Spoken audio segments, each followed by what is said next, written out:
Sa ilalim ng malamlam, ngunit maliwanag at bilog na buwan, maingat na naglalakad ang mag-amang Manny at Israel sa gubat. Tahimik ang paligid, maski ang mga kaluskos nila ay bihirang marinig. Ang ama ay may hawak na isang lumang latigo. Ang hawakan nito ay gawa sa pulidong kahoy ng kamagong at ang dulo ay may nakabalot na pilak. Ito'y isang sagradong armas na ayon sa kanya ay pamana pa ng kanyang mga ninuno na nagpasalin-salin sa bawat henerasyon ng kanilang pamilya. Sa kanyang tabi, bitbit naman ng kanyang 10 taong gulang na anak na lalaki ang isang panak na may pakong tanso sa magkabila ang dulo. Isa ring espesyal na sandata na ang mga palaso ay inilubog sa banal na langis, asin at dinasalan ng orasyon. Ang ama ay hindi lang basta nangangaso ng mga hayop. Ang kanilang tunay na pakay ay ang manghuli ng mabangis at mapanganib na mga aswang. Sa tuwing kabilugan ng buwan, sinasadya nilang magpunta sa gubat. Ito ang oras kung kailan nagiging aktibo at malakas ang mga nilalang ng dilim. Ayon sa matatanda, ang liwanag ng buwan ay nagbibigay lakas sa mga nilalang at pinipili nilang lumabas para makahanap ng pagkain. Kaya naman, ito ang pinipiling araw ng mag-ama para lumaban. Sapagkat para sa kanila, ang pakikitigma ay hindi dapat laging madali. Mas gusto nilang dalawa ang isang makatarungan at may saysay na laban. Lumaki si Israel na sanay sa ganitong buhay. Maliit pa lang siya, nakikita niya na kung paanong pinoprotektahan ng kanyang ama ang kanilang baryo sa mga nilalang na kumikitil ng buhay. Hindi lahat ay naniniwala sa kanila. Para sa iba, kathang isip lang ang mga halimaw. Pero para sa mag-ama, ito ay katotohanan na kanilang hinaharap sa tuwing sumasapit ang bilog na buwan. Anak, magdaan-daan ka ng hakbang. May nararamdaman ako sa paligid natin. Tumango si Israel. Nagkatinginan ang dalawa nang sa bandang unahan nila ay nakarinig sila ng ingay na parang may ngumangasab. Bigla silang napahinto. Hinto! Sandali lang. Sigurado ko na hindi tayo mabubokya ngayong gabi, anak. Oo nga po, tay. Tara na, tignan po natin. Dahan-dahan silang lumapit. Hinawi ang mga matataas na damo at sa isang hakbang pa ay tumambad sa kanila ang isang baboy ramo. Mas malaki ito kaysa sa karaniwan at maitim na maitim ang balat. Ngunit ang nagbigay ng kilabot sa mag-ama ay ang makita nilang may kinakain ito.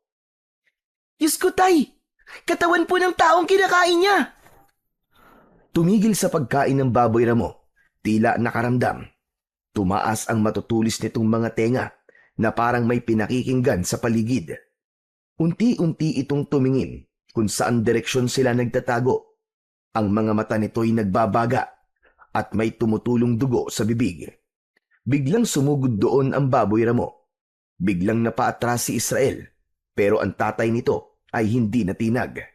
Matapang itong lumabas at hinarap ang hayop. Punyemas kang aswang ka! Dumali ka na naman, ha? Tay, mag-iingat ka!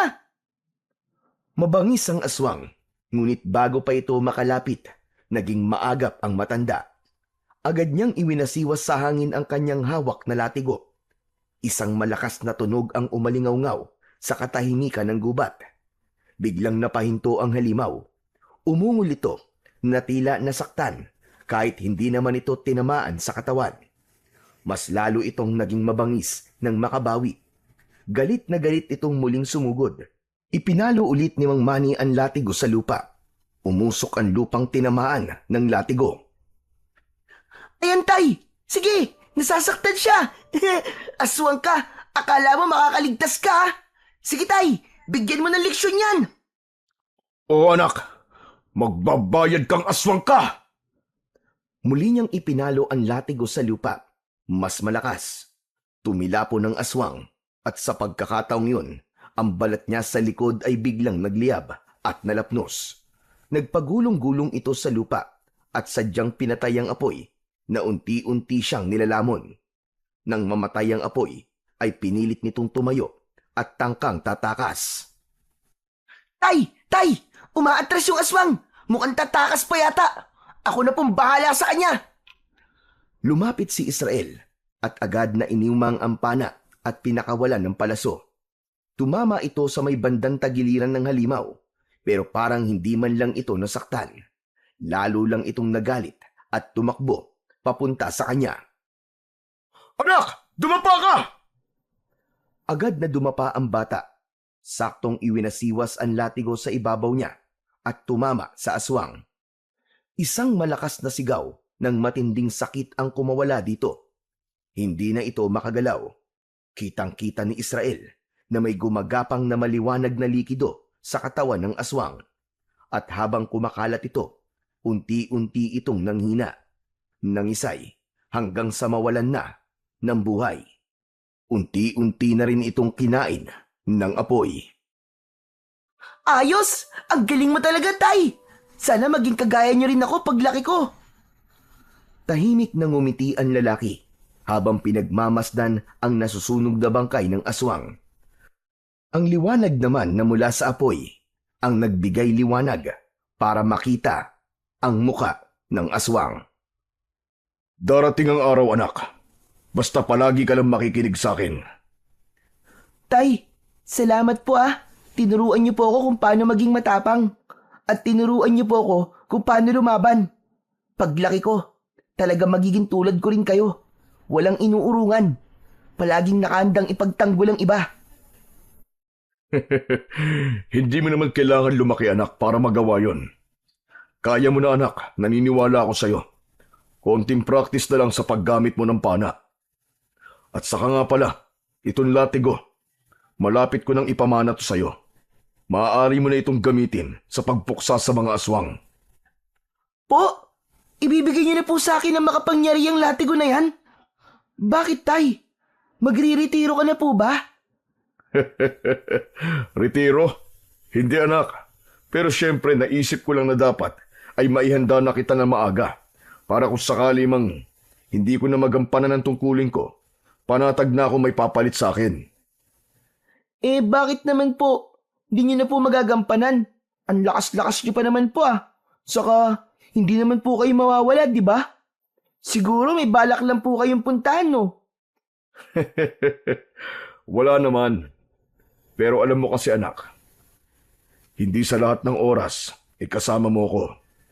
Dapat talaga na masanay na kita para kahit dumating na ang araw na wala na ako sa tabi mo, alam mo pa rin kung paano mo ipagtatanggol ang sarili mo.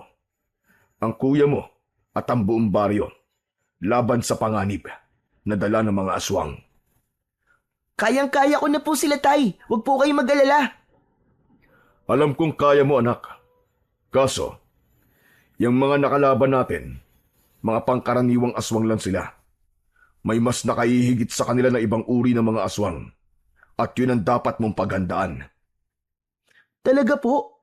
Meron pa pong mas makapangyarihan pang aswang? Oo naman. Teka. Tignan na nga muna natin tong kawawang bangkay kung sino siya. Lumapit ang mag-ama sa dugo ang bangkay na kanina lamang ay nilalapa ng aswang. Nang makalapit sila, agad itong nakilala ni Mang Manny. Teka. Kung di ako nagkakamali, si Hilario to. Ano po? Si Mang Hilario? Yung mga ngahoy po? Hala! Bakit? Malamang ay inabot na naman to ng gabi sa pangunguha ng kahoy dito sa gubat. Ilang beses ko na kasi siyang pinagsabihan na wag na magpapagabi dito lalo na kapag bilog ang buwan. Pero yan, matigas ang ulo nilapa tuloy ng aswang. Sayang, kung medyo napaaga lang po sana tayo ng dating dito, Tay. Baka naligtas po natin siya. Kawawa naman si Mang Hilario. Huwag ka nang malungkot, anak. Hindi natin mababantayan ang lahat. Ang kaya lang natin, magbawas ng mga nilalang na masama. Dahil ang bawat mapapatay nating mga aswang, maraming buhay ang maaari nating mailigtas. Sa sinabing yon ng kanyang ama, mas lalo nang naunawaan ng bata ang kahulugan ng ginagawa nila. Hindi lang yun basta pakikipaglaban, kundi tungkol din sa pagliligtas at pagprotekta sa kanilang mga kababaryo. Matapos ang ilang sandali, nagpahinga ang mag-ama sa ilalim ng matandang puno ng balete. Hiningal si Mang Manny. Hawak pa rin ang latigo sa kanyang isang kamay. Anak, punasan mo nga ng pawis si tatay. Opo, sige po. Agad na lumapit si Israel. Inilabas niya ang kanyang maliit na panyo at pinunasan ang noo at leeg ng kanyang ama. Napansin niya ang bahagyang panginginig ng balikat nito. Tay, ayos lang po ba kayo? Gusto niyo po ba ng tubig? Ayos lang ako, anak. Medyo napagod lang ako kanina. Napagod? Bakit naman po kayo mapapagod? Hindi naman po kayo dating ganyan ah. Mas mabangis pa nga po yung nakakalaban natin noong mga nakaraang araw Pero parang baliwala lang po sa inyo yung pagod. Pero bakit ngayon? Parang... Ganito talaga, anak. May mga pagkakataong humihina rin ang espiritual na lakas ng isang antingero. Kung minsan pa nga, sa tuwing ginagamit ang mutya, nakakakuha ito ng enerhiya mula sa tao. Kaya yan, mabilis ako napagod. Pero di ba tay, sanay na po kayo sa pakikipaglaban? Bakit ka naman po manghihina? Oo, anak. Sanay nga ako sa pakikipaglaban. Pero hindi ibig sabihin nun, hindi na ako mapapagod. Basta anak, mauunawaan mo din kung bakit ako ganito. Mahirap po sigurong ipaliwanag, no? Tay, pwede niyo po ba akong kwentuhan tungkol po sa hawak niyo pong latigo? Ito ba latigo ng ahas? Opo, tay. Bilib na bilib po talaga ako sa latigo niyo, tay. Napakalakas niya pong sandata. Mantakin niyo po, kahit hindi pa tumatama, nasasaktan na po agad yung kalaban yung aswang. Yung iba pa nga po, makita pa lang po yung latigo niyo, abay nagkakandara pa na para makatakas. Malakas talagang sandata to, anak. Pinanday at pinatibay ng panahon. Galing pa to sa mga ninuno natin. Ito ang pinakamatandang pamana ng ating angkan. Gawa ito sa balat ng isang kobra. Ang sabi pa nga, alaga raw yun ang unang nagmamay-ari ng latigo. Nang mamatay ang ahas, ayaw niyang tuluyang mawala ito sa kanya. Kaya ang ginawa niya, ibinigay niya ang patay na ahas sa pinakamagaling na tagapanday ng sandata nung panahong yon. Hindi ko alam ang eksaktong paraan ng pagkakagawa. Pero tignan mo naman, ang galing, di ba? Kaya nga po siguro pinatuyo po yan sa araw. O kaya pinakuluan sa kung anong mahiwagan sangkap. Tapos dinasalan pa ng orasyon para hindi basta masira. Pwede. Ang galing mo, anak. Kasi ang sabi pa nila, habang pinapanday ito, biruin mo, 6 na araw na nagtago ang panday sa isang kuweba. Walang sino man ang pinayagan lumapit, kahit sino. Hala, kaya pala naging isang makapangyarihang sandata ang latigo ng ahas, tay. Grabe pala ang pinagdaanan bago tumabuo. Tama. Pero alam mo ba, parang buhay pa rin ang latigong ito. Ano? Buhay po? Oo, anak. Tama ka. Para pa rin siyang buhay. May sarili siyang diwa at marunong siyang makaramdam. Wow! Ang galing po talaga, tay. Tatay, may kahinaan po ba ang latigo ng ahas? Meron, anak.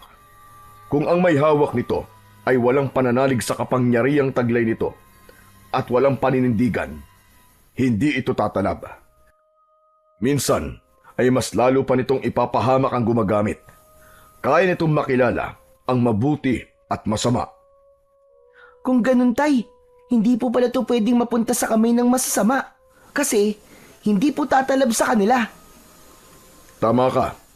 Pero dapat mo pa ring ingatan, lalo na kapag naibigay ko na sa'yo. Dahil maraming nilalang ng dilim ang magkaka-interes dito. Alam mo ba kung bakit? Bakit po, tay? Para hindi mo to magamit laban sa kanila. Isa pa, maraming naiinggit dito, anak. May mga ilan na nga sumubok nun eh. Mga mambabarang, mangkukulam, maski mga albularyo. Lahat sila gustong makuha ito. Saglit na natahimik si Israel.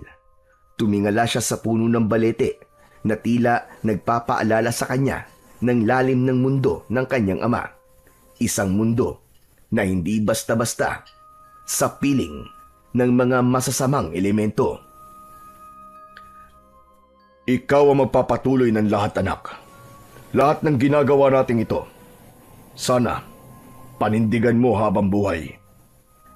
Ayoko pa pong isipin yun, Tay. Kasi alam ko naman po na makakasama ko pa naman po kayo ng mas matagal. Basta, habang hindi pa po kayo nagsasawa sa ganitong ginagawa natin, handa ako magpaturo ng mas marami pa, Tay. Gusto ko pong maging handang-handa na.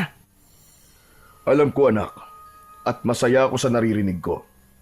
Subalit kung sakali na dumating ang panahon na hindi ko na kayang ituro lahat sa iyo, may isang tao na gusto kong lapitan mo.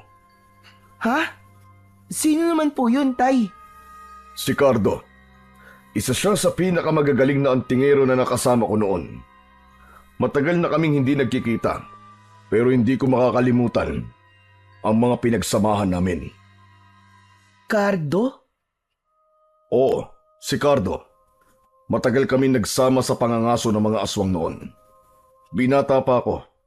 Siyang nagturo sa akin ng lahat ng alam ko tungkol sa pakikipaglaban at sa paggamit ng latigo na to. Talaga po, Tatay? Mas magaling po siya sa inyo? Oo, marunong siya. Maabilidad at mabilis kumilos. Matalino din at saka matyaga. Parang ang galing-galing naman po ni Mang Cardo, Tay. Nasaan na po siya ngayon? Ang alam ko, nasa kabilang bayan lang naman siya. Malapit lang dito. Pero hindi na kami nagkikita eh. Ni wala na nga akong balita tungkol sa kanya. Bakit po ganun? Ba't po kayo naghiwalay? May isang malupit na laban kaming pinagdaanan nun. Halos ikamatay namin pareho. Pagkatapos nun, para bang napagod na siya. Mas ginusto niya ng tahimik na buhay. Pero kilala ko yun. Kung matatagpuan mo siya at hihingi ka ng tulong niya, alam ko na handa pa rin yung tumulong. Basta alam niyang may dahilan. Sana po, makita at makilala ko po siya. Kapag itinadhana ang mga bagay, anak, mangyayari yon. Pero kapag nangyari nga yun, maging seryoso ka ha. Kasi wala naman ako mapagmamanahan kundi ikaw lang. Di naman pwede ang kuya mo. Opo, Tay, pangako po. Hindi ko po kayo bibiguin. Gagawin ko po ang lahat para maging karapat-dapat na maging tagapagmana nyo. Yan ang gusto kong marinig sa'yo, anak. Ilang oras pa ang lumipas at nagpasya na ring umuwi ang mag-ama. Ang bangkay ni Mang Hilario ay iniwanan na nila. Pagdating sa baryo ay hindi nila ipinaalam sa kahit na kanino ang nangyari. Ginawa nila yon hindi dahil sa wala silang malasakit, kundi dahil batid nila ang magiging takbo ng sitwasyon kung isusumbong pa ito sa mga kinauukulan. Sanay na sila sa ganitong pangyayari. Kapag may natatagpo ang nilapa ng mga aswang, hindi na nila ito idinaraan sa pulisya o sa mga opisyal ng baryo. Hindi nila gustong mapagbintangan, lalo na't walang ebidensya ang mga kwento nila tungkol sa mga nilalang ng gabi. Isa pa, tiyak nilang may makakakita sa bangkay kinabukasan at maililibing ito ng maayos ng mga taga-baryo. Para kina Tatay Manny, sapat na ang kanilang ginagawa. Tahimik silang nakauwi ng kanilang bahay.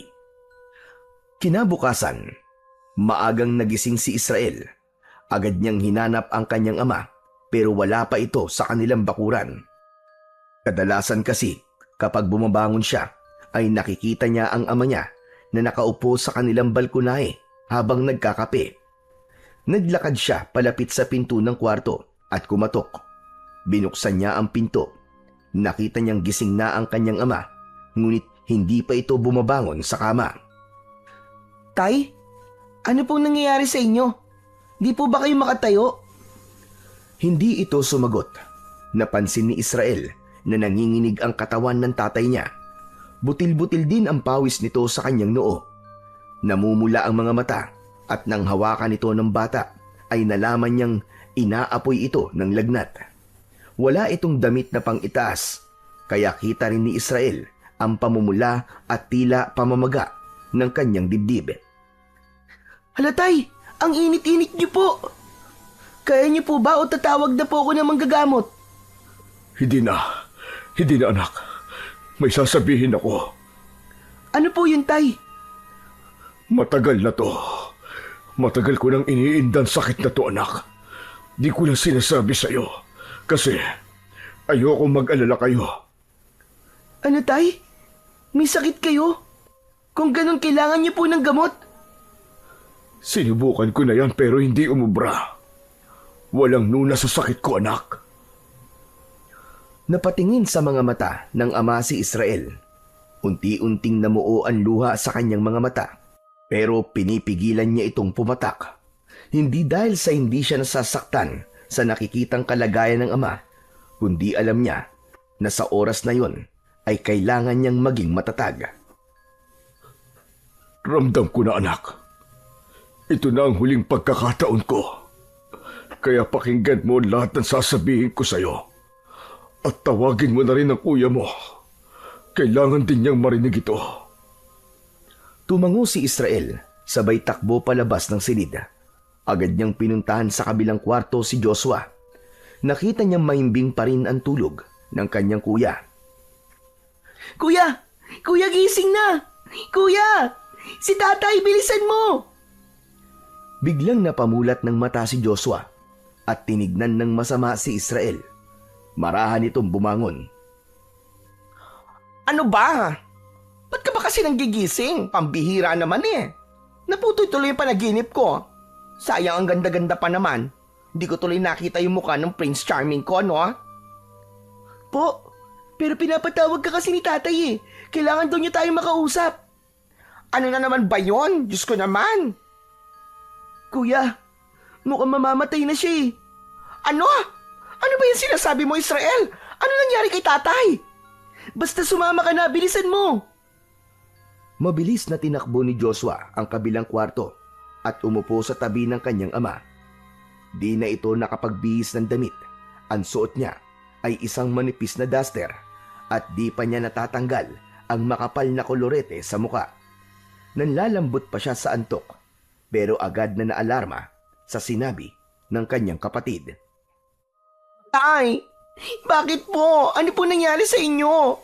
Ano po, dadalikan na po ba namin sa ospital? Hindi na ako magagamot, anak. Nararamdaman ko.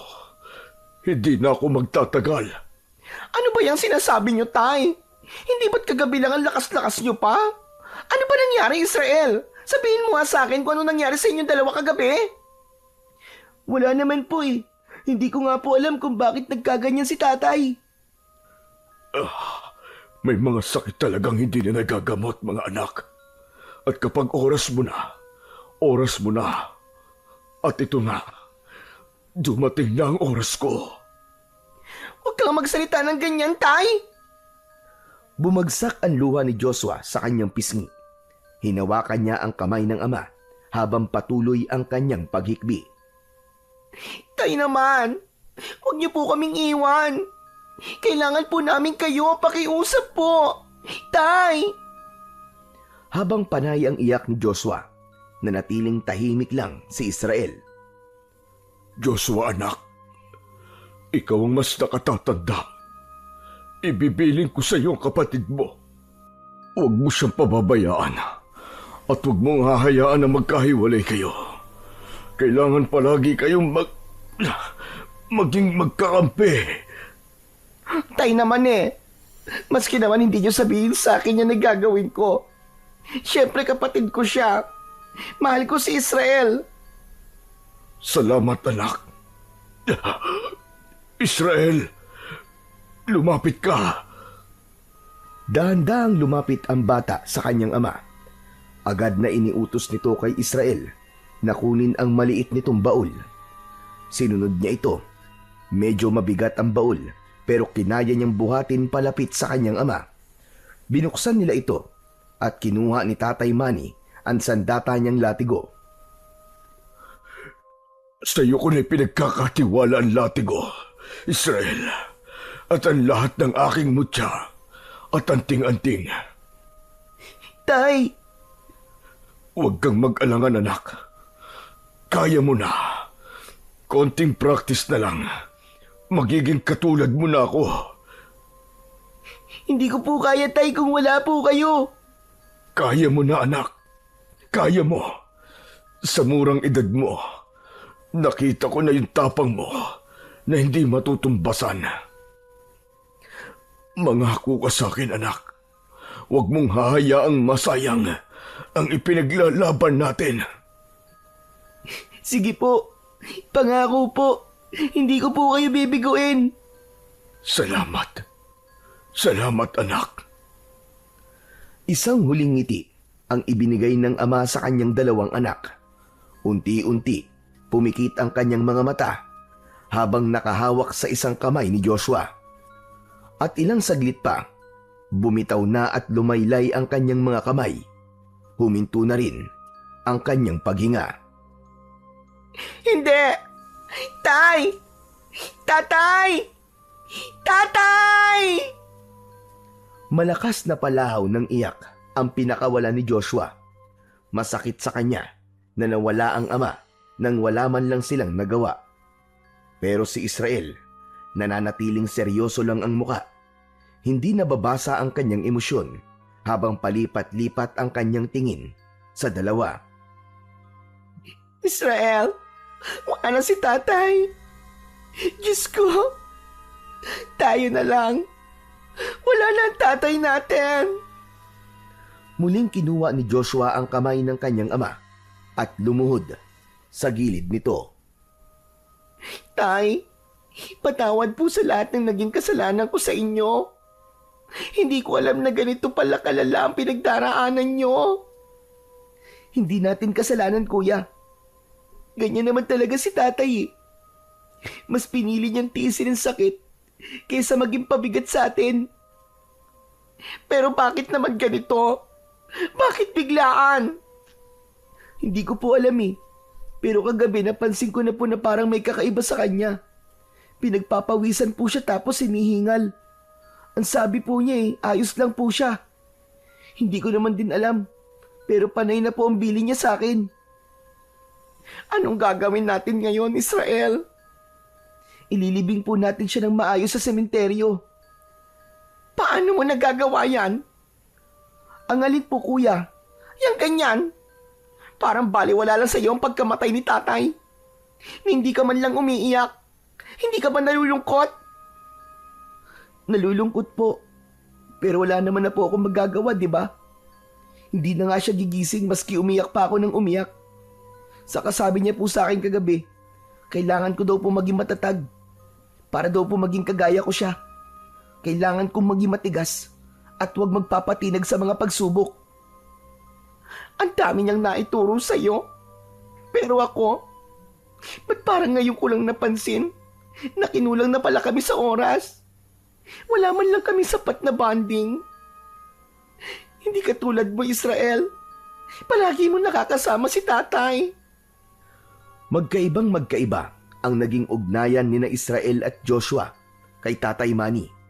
Si Israel ang palaging kasama nito saan man magpunta. Mas malapit sila sa isa't isa. Para silang magkaibigang sundalo sa gitna ng digmaan. Parehas sila ng hilig, paniniwala at kakayahan. Ibinuhos ni Mang Manny ang lahat ng kaalaman at pananampalataya niya sa bunsong anak. Tila ba nakatakda na talaga si Israel na siyang magiging tagapagmana niya. Ngunit si Joshua naman, iba ang naging papel sa kanilang tahanan. Masayahing tao si Joshua. Mahilig siyang kumanta, maglinis ng bahay, magluto at iba pa. Mula nang mamatay ang kanilang ina, ay siya na ang tumayong ilaw ng kanilang tahanan. Siya ang nag-alaga kay Israel noong maliit pa ito. Siya ay isang bakla. Malambot ang kanyang kilos at parang babae kung manamit. Si Mang Manny, bagamat isang tipikal na lalaking malakas at matapang, ay hindi kailanman ikinahiya ang pagkatao ng kanyang panganay. Hinayaan niya lang ito sa kung ano ang gusto nitong gawin sa buhay. Hindi nga lang sila naging malapit, pero malaki ang respeto niya at pagmamahal sa kanyang anak. Ngunit ang kawalan ng sapat na oras at sa mga nasayang na pagkakataong naging mas malapit sana sila, yun ang pinaghihinayangan ni Joshua. Agad na inayos ang burol ng kanilang ama. Tumulong ang mga kaibigan nito at ilang mga tao na di nila inaasahan. Mga tao na minsan daw na natulungan ng kanilang ama. Nalaman ng magkapatid na si Mang Manny pala ay mahal na mahal ng maraming tao dahil sa pagiging isang mabuting tao nito at pagiging matulungin.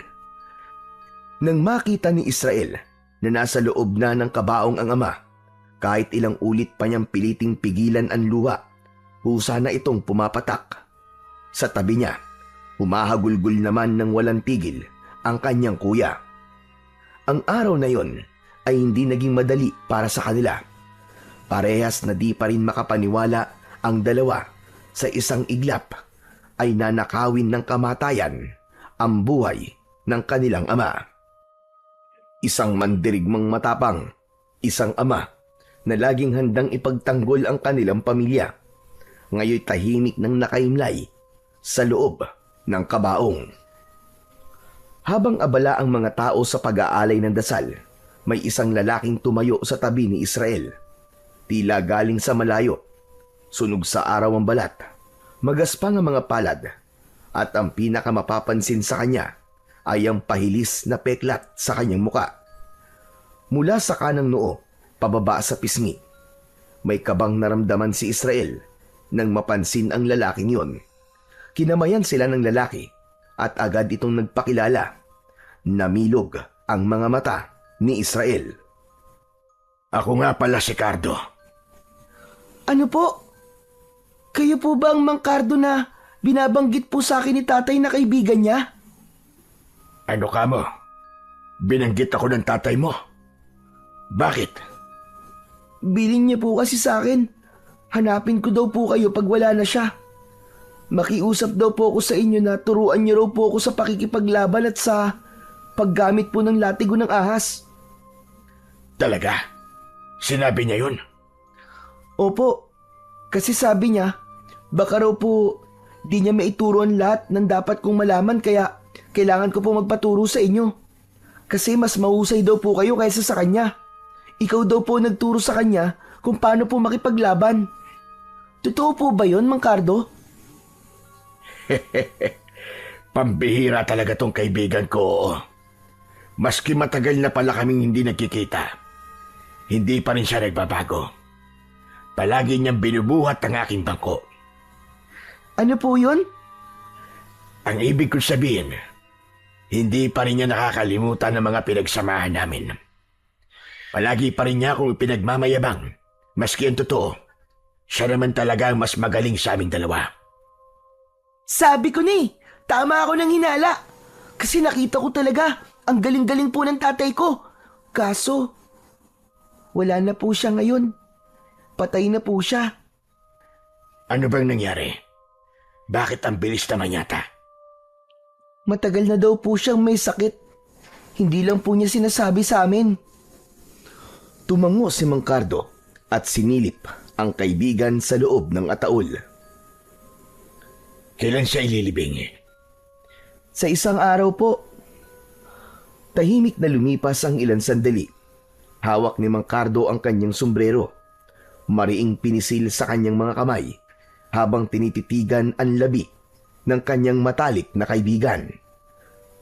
Kita sa mga mata ang paggalang at kalungkutan na hindi maipapaliwanag sa salita. Matagal ko na siyang hindi nakita. Hindi ko naman inakala na ganito na pala ang magiging susunod naming pagkikita.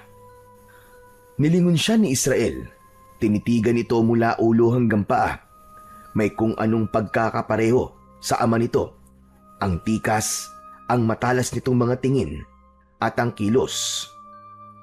Hindi alam ni Israel kung anong eksaktong pinagsamahan ng kanyang ama at ng matandang kaharap niya ng oras na yon. Pero malinaw sa kanya ang isang bagay. May tiwala ang kanyang ama kay Mang Cardo. Sapat na yon para maramdaman niyang ito nga ang tamang tao na dapat niyang lapitan para matupad ang pangarap niyang maging katulad ng kanyang ama. Isang araw ang lumipas. Nasa sementeryo na ang halos lahat ng tao sa barangay. 2 tao ang sabay na inilibing ng araw na yon, si Mang Manny at si Mang Hilario. Mainit ang araw, pero malamig ang pakiramdam ni Israel. Habang ibinababa ang kabaong ng kanyang ama sa hukay, tahimik lang siya at halos hindi nagsasalita. Sa tabi niya, panay ang iyak at sigaw ni Joshua. Nasa malapit din si Mang Cardo, tahimik lang na nanonood. Nang matapos ang seremonya, unti-unti nang nagsiuwian ang mga tao. Natira na lamang silang 3. Nilapitan ni Mang Cardo ang 2. Israel, ano na ang plano mo? Taga-ibang baryo ko at may tungkuling ginagampanan doon. Hindi ako pwedeng magtagal dito. Po, pero paano po yung bili ni tatay kung uuwi na po kayo kagad? Kung gusto mo, sumama ka sa akin at doon kita tuturuan. Sandali lang po, Mang Cardo. Ano po ba yung pinag-uusapan nyo? Anong sasama? Kanino ka sasama, Israel? Kay Mang Cardo po, kuya. Di ba sabi po ni tatay magpaturo daw po ako sa kanya at saka... Ibig mo sabihin aalis ka? Iiwan mo ko, Israel? Ano ka ba? Wala na ba talagang ibang nasa utak mo kundi ang latigo na yan? Kamamatay pa lang ni tatay, Israel. Pero kailangan ko punto pa rin ng bili niya sa akin. Hindi ko siya pwedeng suwayin. Magagalit siya sa akin, kuya. Tama ang kapatid mo. At sa palagay ko, hindi na to pwedeng ipagpaliban. Kilala ko si Manny. Malakas ang pakiramdam niya sa mga bagay-bagay. Gayong ibinili niya, naturuan ko si Israel. Tsak na merong dahilan. Ano sa palagay niyo po ang mga dahilan? Posible bang may paparating na panganib? Kaya pinaghahanda itong si Israel? Posible, Joshua. Kaya sasama sa akin ang kapatid mo. Sandali lang. Hindi pwedeng ganun-ganun na lang yon. Hindi mo siya pwedeng dalhin agad. Bakit naman hindi pwede, Kuya Joshua? Ikaw na lang ang natitirang kapamilya ko, Israel. Yang tao na yan, hindi pa natin lubusang kakilala. Baka kung anong mangyari sa'yo. Po, huwag niyo pong sabihin yan. Mukha naman po mabait si Mang Cardo eh. Tsaka kaibigan po siya ni tatay. Talaga ba? Bakit alam mo mabait? Kilala mo ba siya? Sinabi ko na nga po, kaibigan po siya ni tatay. Pinagkakatiwalaan pa. Kung ganon, gusto mo talaga sumama sa kanya? Opo, kuya. Gusto ko po matuto. Gusto ko po maging katulad ni tatay. Huwag ka mag-alala, Joshua. Dahil hindi ko hahayaang mapahamak ang kapatid mo habang nasa poder ko siya. Siguraduhin mo lang. Pumapayag ka na, kuya. May magagawa pa ba ako? Salamat, kuya. Salamat talaga. Ang bait-bait mo. Labag man sa loob ni Joshua ang planong paglayo ng kapatid. Pero dahil sa nakita niyang seryoso ito at determinado, wala na siyang nagawa kundi ang sumang-ayon. Hindi niya lubos na naiintindihan kung anong klaseng mundo ang meron sa kanyang ama, kapatid at sa estrangherong si Mang Cardo, pero batid niyang buo ang loob ni Israel. Pagdating ng hapon, tahimik na tinitiklop ni Israel ang ilang piraso ng damit niya at inilagay ito sa kanyang bag. Wala siyang masyadong dadalhin dahil ayon kay Mang Cardo ay mabilis lang naman ang gagawin niyang pagtuturo. Makakauwi din siya kagad. Hinugot niya ang gamit niya sa pangangaso, pana at palaso, at akmang isasama sa inimpaking mga gamit. Hindi mo na yan kailangan. Po, hindi ko na to kailangan. Pero ito po ang sandata ko at saka... Ang kailangan mo lang ay ang latigo. Yun ang ipinamana sa iyo ng iyong ama. Hindi ba? Ang paggamit nun, ang gusto niyang matutunan mo. Sige po. Muling itinago ng bata ang kanyang sandata at ipinagpatuloy ang pag-aayos ng kanyang mga gamit. Nang matapos ay nagpaalam na siya sa kanyang kuya Joshua. Matapos ang huling sulyap sa lumang bahay nila, binitbit ni Israel ang kanyang lumang bag at sinundan si Mang Cardo. Naglalakad na sila papalayo. Walang iyakan, walang dramang nangyari. Ngunit sa may pintuan, nanatiling nakatayo si Joshua. Nakatuon ang tingin niya sa papalayong kapatid. Hindi niya maipaliwanag ang lungkot na nararamdaman ng mga oras na yon. Para siyang naiwan sa isang eksenang wala siyang kontrol na hindi niya pwedeng baguhin. Tila naramdaman niyang para na siyang naging estatwang walang silbi. Sinubukan niyang intindihin ang nangyayari, pero ang kirot hindi nawawala. Nangungulila siya hindi lang sa amang nawala, kundi maging sa kapatid na piniling lumayo. Natatakot siya na baka hindi na niya muli pang makita ang kanyang kapatid. Takot din siyang baka bigla itong magbago, makalimot o tuluyan na siyang iwanang mag-isa. Dahil alam niya na hindi siya bahagi ng mundong papasukin ni Israel. Nang wala na sa paningin niya ang kapatid, tumalikod siya at dahan-dahang pumasok sa bahay ng tahimik.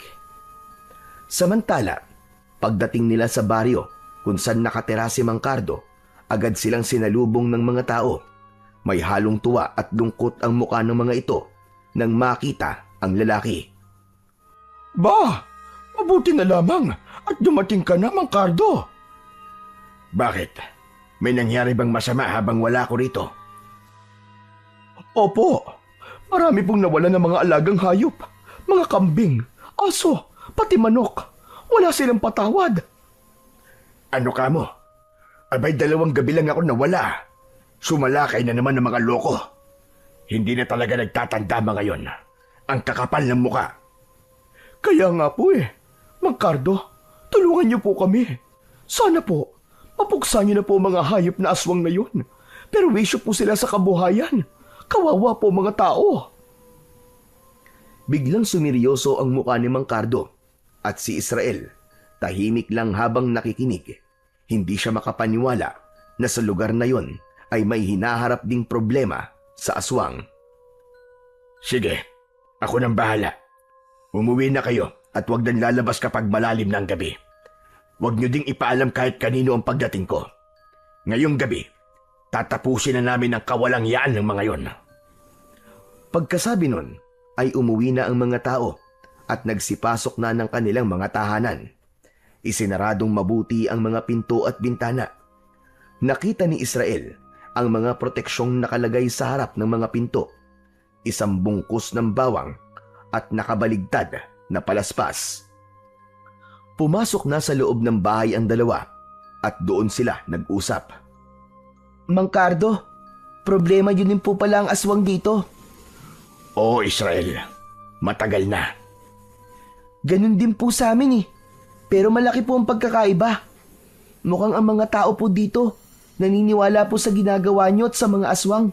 Sa amin po kasi, konti lang po ang naniniwala. Ganun ba? Kung ganun, ay naging mahirap ang pagtupad nyo sa inyong mga tungkulin. Opo, tama po kayo, Mang Cardo. Patago po kami nagpupunta sa gubat para mangaso ng aswang. Sa baryo po namin, sarado po ang utak nila tungkol sa mga kababalagan.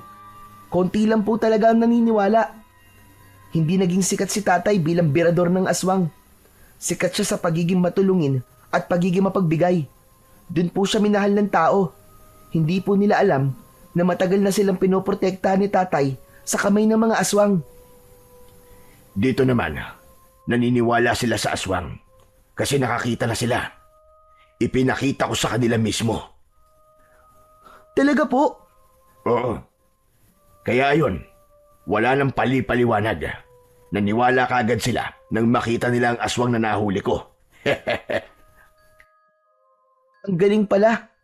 Kung ganun din sana ang ginawa ni tatay, no? Di natuto rin sanang mag-ingat yung mga taong nabibiktima ng aswang.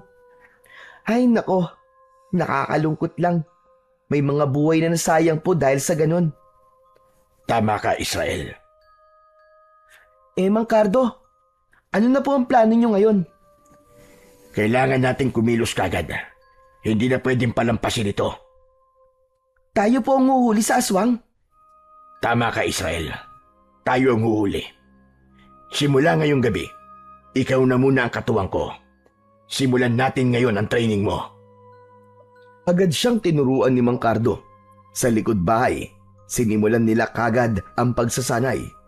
Sa simpleng paraan, ipinakita ni Mang Cardo ang tamang paghawak sa latigo, kung paano ito ikutin at kung paano mapapalakas ang epekto nito bilang sandata laban sa kasamaan. Ang latigo ng ahas, hindi ito basta isang latigo lang. Kailangan maramdaman mo na bahagi ito ng iyong katawan. Kailangan maging isa kayo, ang kilos at ang lakas. Sinubukan ni Israel na sundin ang mga sinabi ng matanda. Paulit-ulit, ipinapalo niya ito sa lupa. Iwinawasiwas sa hangin, pero minsan bumabalik sa kanya at muntik na siyang tamaan. Dahan-dahan lang. Huwag mong labanan ng galaw. Sundan mo ito. Opo, Mang Cardo. Pawis na pawis si Israel, pero hindi siya tumigil. Kahit sumasakit na ang braso niya, tiniis niya hanggang sa maramdaman niya ang sinasabi ng matanda na dapat ay maging konektado sila ng latigo. Nagawa niya ang perpektong pagwasiwas at pagpalo nito sa lupa. Magaling, Israel. Madali ka palang turuan eh. Mas mahusay ka pa sa iyong ama. Ala, talaga po. Nako, biro lang po yan, Mang Cardo. Magaling po si tatay eh. Hindi ko po mapapantay ang galing niya. Hindi ka naniniwala sa akin. Ako na nagsasabi. Mas magaling ka sa tatay mo. Pero may dapat kang malaman tungkol dyan sa latigo. Ano po yun, Mang Cardo? Tignan mo sa dulo ng latigo. Makikita mo may mutya. Yan ang mutya ng pangil ng kobra. Ha? May pangil pala dito? Hindi ko po alam yun ah. Oo. Isa yan sa pinakadelikado at pinakamakapangyarihang bahagi ng latigo. Wow!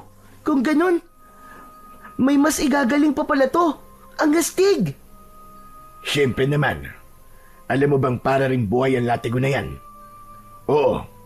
Hindi na yan gumagalaw tulad ng buhay na ahas.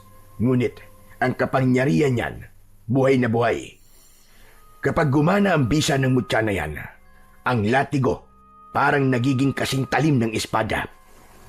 Kaya din itong lasunin ng kalaban gaya ng kamandag ng kobra. Papatayin ito ang kalaban sa loob lamang ng ilang minuto. Grabe! Ang galing pala talaga nito. Hindi po ito binanggit ni tatay ah. Hindi po niya sinabi sa akin ang tungkol sa mutya na yan. Hindi ko alam kung anong iniisip ng tatay mo. Pero mukha talagang ako ang gusto niyang magsabi nun sa'yo.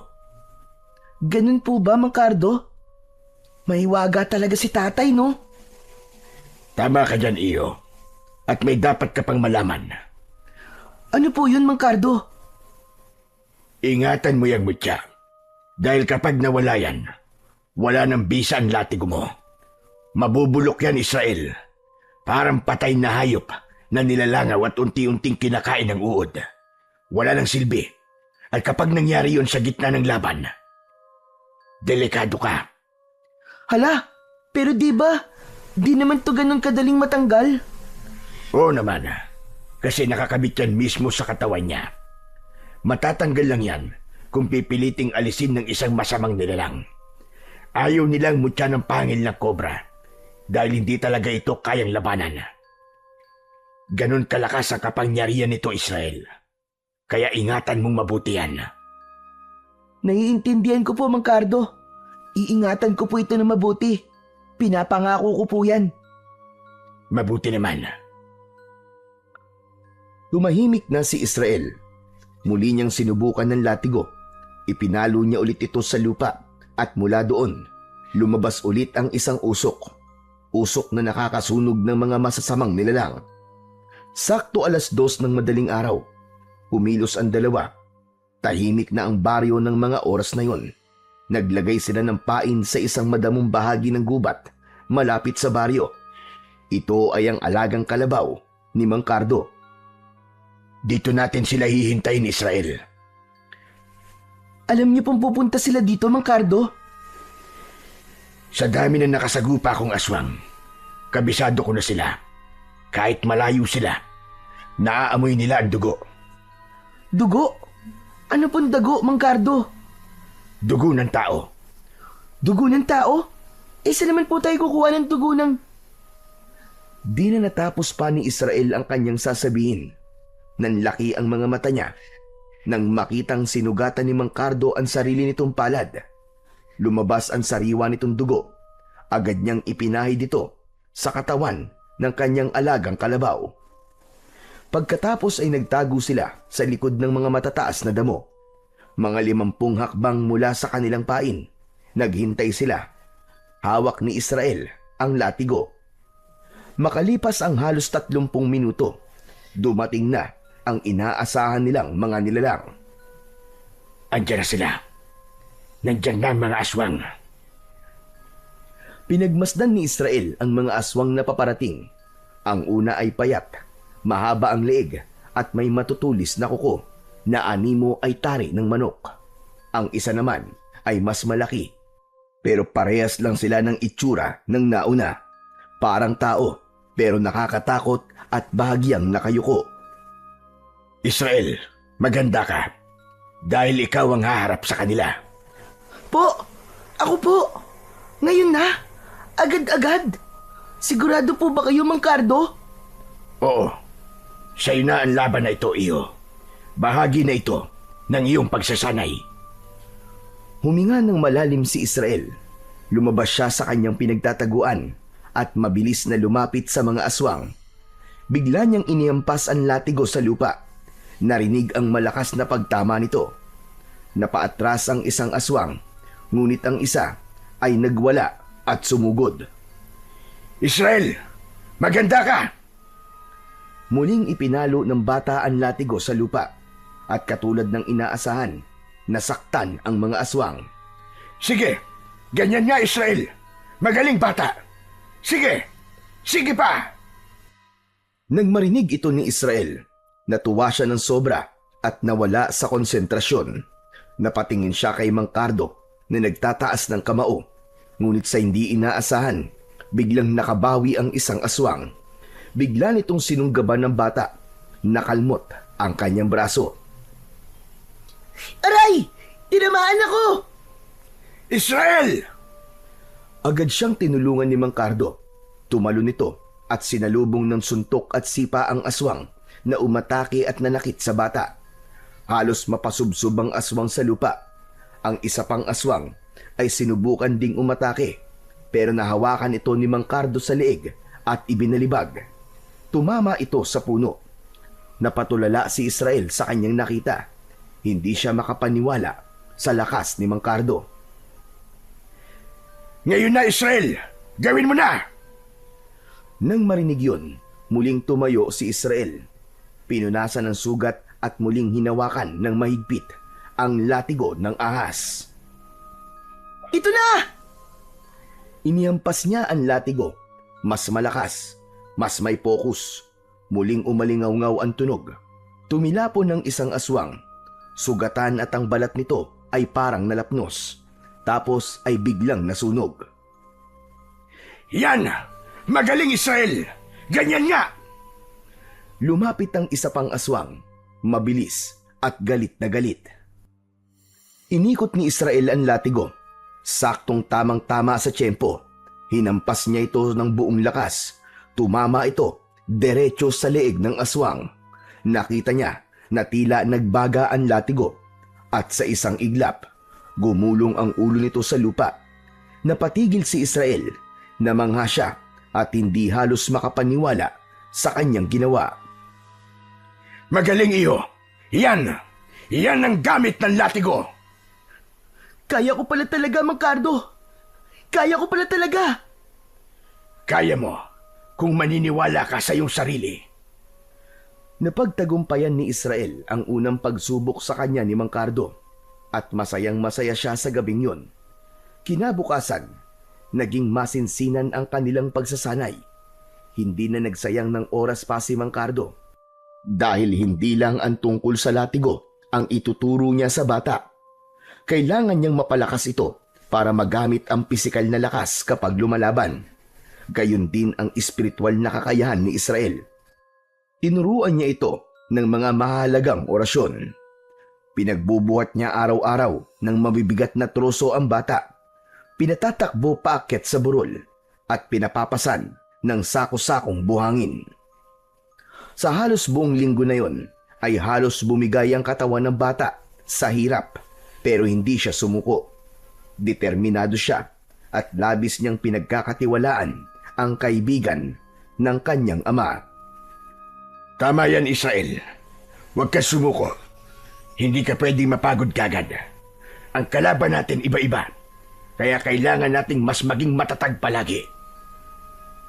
Opo, huwag po kayong mag-alala, Mang Cardo. Kaya ko po. At sa loob ng halos 4 na linggo, naging kapansin-pansin na ang pagbabago kay Israel.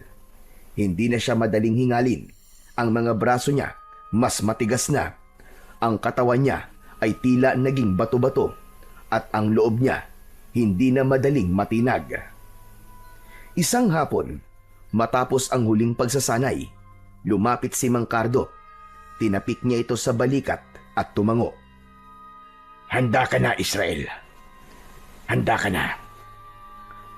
Mang Cardo, sigurado po kayo? Oo naman. Malaki nang ipinagbago mo, Israel. Pero sandali lang pala. May ibibigay pa pala ako sa'yo. Ano po yun, Mang Cardo?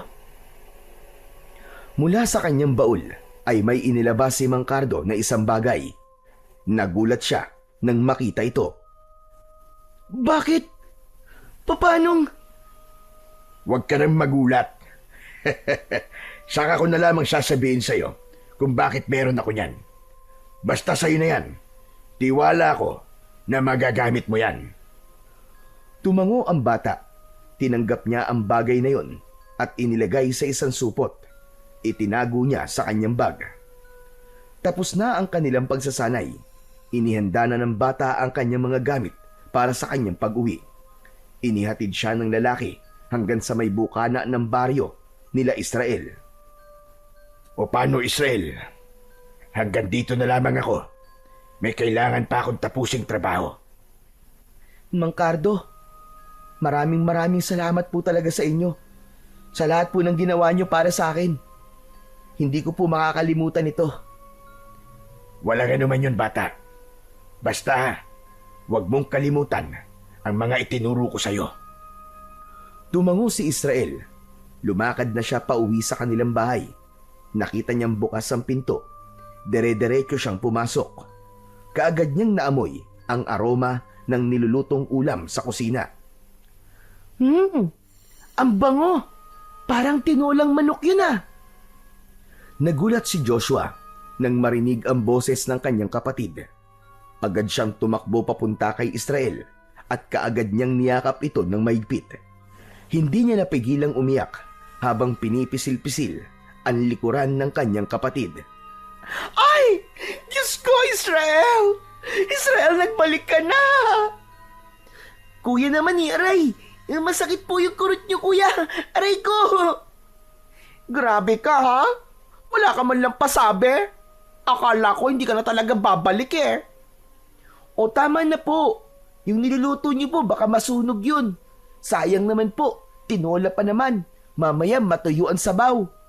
Ay nako no, pabayaan mo siya. Wala akong pakialam kahit matuyuan pa siya ng sabaw. Basta ako, masaya ako na nandito ka na ulit. Para ka nawala ng 1 taon, Israel. Ang lungkot kaya ng bahay nung mawala ka. Ako rin naman, kuya. Miss na kita. At saka itong lugar na to, syempre. Pati yung boses mo, na-miss ko. Yung pagtatalak mo kapag makalat ako sa kwarto, kaya kapag tinatamad ako. Diyos ko, ang dami mo maaalala yung pa. Masayang-masaya ang magkapatid sa kanilang muling pagkikita. Sa simpleng tawanan at kwentuhan, muli nilang naramdaman ang pagmamahal ng isa't isa na maski kulang na ang kanilang pamilya. Habang ipinagpapatuloy ni Joshua ang kanyang pagluluto, sinimulan namang ikwento ni Israel ang ilan sa kanyang mga naging karanasan, ngunit may ilang bagay siyang hindi na muna binanggit. Sa gitna ng kwentuhan nilang magkapatid, biglang bumukas ang pinto ng dating kwarto ng kanilang ama. Lumabas mula doon ang isang lalaking hindi pamilyar kay Israel. Matangkad, moreno, at malaki ang pangangatawan. Kumunot ang noo ng bata at agad siyang tumayo. Sino ka? Anong ginagawa mo sa kwarto ng tatay ko? Ako si Malik. Dito ako. Dito ka ano? Ano? Magsalita ka! Tumayo agad si Joshua at humarang sa pagitan ng dalawa. Kita sa kanyang muka ang labis na pag-aalala, pero ilang saglit pa ay huminga ito ng malalim at kumalma. Sandali lang, Israel. Ano ka ba? Huminahon ka lang. Pakinggan mo muna ako, please. O sige, magsalita ka, kuya. Sino yan? Anong ginagawa niya dito sa atin? Halika nga. Doon muna tayo sa sala. Mag-usap tayo. Kaagad nilang tinungo ang sala at doon nag-usap ng masinsinan ang magkapatid. Israel, siya si Malik. Nangungupahan siya dito sa atin. Ano? Pinaupahan mo ang kwarto ni tatay? Bakit, kuya? Wala akong choice, Israel eh. Alam mo naman, di ba, na si tatay lang ang inaasahan natin pagdating sa perang panggastos natin. Wala pa akong trabaho na hahanap eh. Kailangan nating kumain. Kailangan nating mabuhay. Kaya ayan, malaking tulong din yung pera na ibinabayad niya sa pag-upa. Pero hindi ko siya kilala, kuya. Delikado na nagpapapasok ka ng isang estranghero dito sa bahay natin. Alam mo namang maraming mahalagang gamit si tatay dito eh. Nako, nagkakamali ka ha. Hindi magkaka-interest si Malik sa mga gamit ni tatay, no? Ano ka ba? Mayamang tao yan. Hindi yan magnanakaw. Mayaman po siya? Bakit nangungupahan po sa bahay natin? Luma na to, tsaka sira-sira pa. Ewan ko. Hindi ko nga rin alam kung bakit eh. Pero hindi na mahalaga yon. Ang importante, yung pera na ibabayad niya sa atin. Diyan ka nagkakamali, kuya. Hindi po importante yung pera. Mas mahalaga na ligtas tayong dalawa. Ano ka ba naman? Ako ang panganay sa atin, no? Kailangan kong tumayo para sa ating dalawa. Sa isang buwan mag-aaral ka na ulit. O, saan tayo kukuha ng panggastos, aber? Hayaan mo na, Israel. Magtiwala ka naman sa akin, no? Ipaubaya mo na to. Promise, wala tayong magiging problema. Sige po, kuya. Basta, promise mo yan, ha? Oo nga. Huwag ka na mag-alala, okay? Sige, kuya. Nagkasundo ang dalawa sa isang iglap na wala ang tensyon. O, Malik, halika na dito, ha? Lumakad palapit ang lalaki sa kanilang dalawa. Malik, eto nga pala si Israel. Siya yung palagi kong kinikwento na kapatid ko. Hello, ikaw pala si Israel. Ako naman si Malik. Kumusta ka? Iniabot nito ang kanyang kamay sa bata para sana makipagkamay, pero hindi ito pinansin ni Israel. Napangisi ito ng bagya dahil sa pagkapahiya. Huwag ka mag-alala. Sandali lang naman ako dito sa lugar nyo eh. Mabuti akong tao, bata. Wala kang dapat na ipag-alala sa akin. Okay, sige. Sinabi mo eh. Pero, pasensya ka na lang din sa inasal ko ah. Medyo nagulat lang talaga ako. Muling bumalik sa normal ang paligid. Si Joshua ay muling bumalik sa kusina at si Malik naman ay nagpaalam na rin at muling pumasok sa kwarto. Si Israel naiwan sa sala. Patuloy na nag-iisip. May mga tanong sa isip niya na walang sagot. Ilang sandali pa, tinawag na siya ni Joshua. Sabay na silang kumain. Hindi ba sumasabay sa pagkain yung bisita, kuya? Nako, hindi no. Huwag mo nang intindihin yon. Ganyan naman talaga yan. Sa umaga tulog na tulog, hindi kumakain. Pero sa gabi, lumalabas siya. Ano, kuya? Lumalabas siya sa gabi? Bakit? Anong ginagawa niya sa labas? Naku, hindi ko alam ano. Hindi ko naman tinatanong. Hindi naman ako chismosa. Pero dapat alam mo pa rin, kuya. Basta, ang alam ko lang, parang may hinahanap siya. Ewan ko naman kung ano. Ganun ba? Oo. Ay, teka. Kalimutan mo na nga yan. Ang mabuti pa kumain ka na lang muna dyan, okay? Huwag mo nang intindihin yung bisita. Kinagabihan, nasa sala si Israel. Nakaupo at maingat na nililinis ang latigong iniwan sa kanya ng kanyang ama. Maya-maya, dumaan si Malik sa harap pero biglang tumigil ito sa kanyang paglalakad. Napansin niya ang ginagawa ng bata. Ang ganda naman ng hawak mo. Ano yan? Napalingon si Israel, saglit lang, tapos bumalik na sa kanyang ginagawa. Latigo ba yan? Mukhang luman-luma na, pero matibay pa rin. Teka, saan ba gawa yan? Parang balat ng ahas ah. Hindi sumagot ang bata. Patuloy lang ito sa pagpupunas. Pinagmasdan lang niya si Malik mula sa gilid ng kanyang mga mata. Bigla itong umupo sa tabi niya. Mas maigi pang tinignan ang latigo. Kita sa mga mata nito ang interes. Grabe, ang ganda talaga niyan ah. Parang balat ng kobra. Wala pa ring sagot mula kay Israel. Tahimik ka. Hindi bale, okay lang yan. Alam mo bang, kolektor ako ng mga kakaibang gamit. Antik, agimat, mga bagay na may kwento. Ganun ang mga hinahanap ko. Ngunit hindi pa rin siya pinapansin ni Israel. Alam mo, kung ibibenta mo yan, bibilhin ko yan. Ha? Hindi ko to binibenta, no? 20,000, ayos na? Hindi ko nga ito binibenta. Grabe ah. Marunong ka din palang maglaro, no? Siguro, gusto mo pang padagdagan, no? Alam mo, rare ang ganyan. Parang may kasama pang agimat. Pwede bang hawakan? Wag niyo pong hawakan. Sinabi ko na, hindi ko to binibenta. Wala akong pake sa pera mo. Teka. Bakit parang galit ka sa akin? Hindi na ito sinagot ni Israel. May narinig silang papalapit na yabag. Aba? Mukhang masinsinan niyang pag-uusap niyo ah. Ano bang meron? Sinasabi ko lang sa kapatid mo na gusto kong bilhin yung latigo. 100,000 piso. Ano? 100,000 piso? Seryoso ka ba? Oo naman. Mukha ba ako nagbibiro? Nanlaki ang mga mata ni Joshua sa labis na pagkamangha. Napatingin ito kay Israel na halatang naiirita na. Oy Israel, narinig mo ba yon? Ano masasabi mo? Malaking halaga yon. Hindi ko naman alam na napakamahal pala ng latigo na yan. Muli, nanahimik si Israel. Umiling lang siya pagkatapos ay tumayo at naglakad palayo. Ngunit may binitiwang huling salita. Hindi ko ibibenta ang pamana sa akin ni tatay. Patuloy na naglakad ang bata. Binuksan niya ang pinto sa kanyang kwarto at pabagsak na isinara nito ang pintuan matapos siyang makapasok. Sa sala, naiwan sina Malik at Joshua. Napapakamot sa batok si Joshua.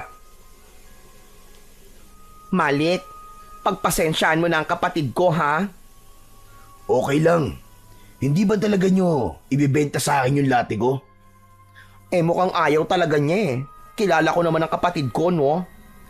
Kapag ayaw niya talaga. Hindi mo siya maiimpluwensyahan. Pero susubukan ko pa rin kausapin.